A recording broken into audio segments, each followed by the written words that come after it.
హరే కృష్ణ. నేను మీ ప్రతిమ. అందరికీ హృదయపూర్వక నమస్కారం అండి. మనందరికీ ఎంతో పవిత్రమైన శ్రావణ మాసం ప్రారంభమవుతున్న సందర్భంగా ముందుగా మీ అందరికీ శ్రావణ మాస శుభాకాంక్షలు. భక్తికి, పూజలకు, ఆధ్యాత్మిక చింతనకు ఎంతో విశిష్టమైన ఈ శ్రావణ మాసంలో ప్రతి ఇల్లు భక్తితో నిండిపోవాలని, ప్రతి మనసులో ప్రశాంతత వెల్లివిరియాలని మనస్ఫూర్తిగా కోరుకుంటున్నాను.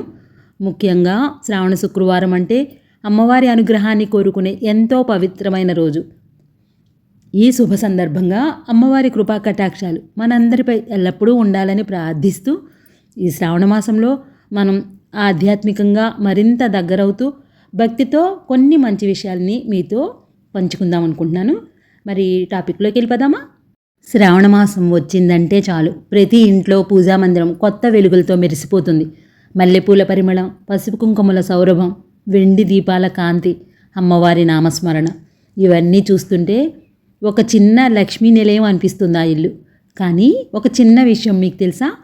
శ్రావణ శుక్రవారం నాడు అమ్మవారికి మనం సమర్పించాల్సిన అత్యంత విలువైన కానుక పూలు కాదు, పండ్లు కాదు, ఖరీదైన నైవేద్యం కూడా కాదు. అది మనసు. ఒక చిన్న కథ చెప్తాను మీకు. ఒక పల్లెటూరులో లక్ష్మమ్మ అనే ఓ సాధారణ ఇల్లాలు ఉండేది. ఆమెకు పెద్దగా ఆస్తులు లేవు, బంగారు నగలు లేవు, ఖరీదైన పూజా సామాగ్రి కూడా లేదు. కానీ శ్రావణ శుక్రవారం వచ్చిందంటే మాత్రం తెల్లవారుజామునే లేచి ఇంటిని శుభ్రం చేసి ముందు వాకిలిని చక్కగా అలంకరించి చిన్న ప్రమిదలో దీపం వెలిగించి అమ్మవారిని ఎంతో భక్తితో పూజించేది. ఒక శ్రావణ శుక్రవారం ఆమె ఇంట్లో నైవేద్యానికి పెద్దగా ఏమీ లేదు. ఉన్న కొద్దిపాటి బియ్యంతో అమ్మవారికి నైవేద్యం పెట్టింది.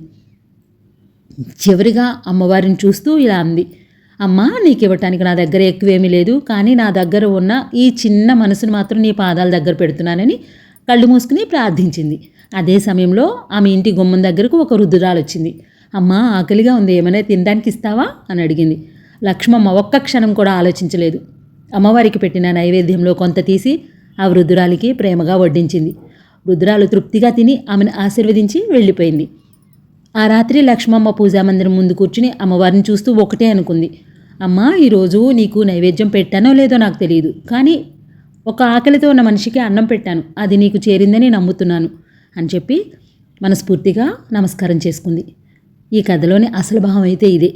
భక్తి అంటే కేవలం పూజ చేయటం కాదు, మనలోని దయను మేల్కొల్పటం, మనసులోని అసూయను తొలగించడం, ఎవరినైనా క్షమించడం, ఆకలితో ఉన్నవారికి అన్నం పెట్టడం, బాధలో ఉన్నవారికి ఓదార్పు ఇవ్వటం, మన వల్ల ఒక మనిషి ముఖంలో చిరునవ్వు రావటం, ఇవన్నీ కూడా అమ్మవారికి సమర్పించే పుష్పాలే.